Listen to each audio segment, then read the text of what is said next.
ఇది రామ భక్త హనుమయ్య సన్నిధి, కొలిచే భక్తులకెల్లా ఇదియే పెన్నిది. ఓ రామ భక్త హనుమయ్య సన్నిధి, కొలిచే భక్తులకెల్లా ఇదియే పెన్నిది.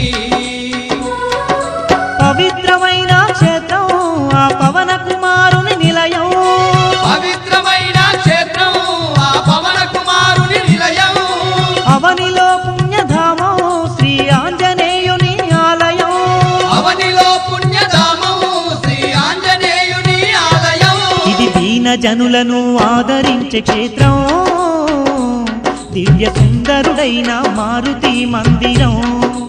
ఓ రామ భక్త హనుమయ్య సన్నిధి, కొలిచే భక్తులకెల్లా ఇది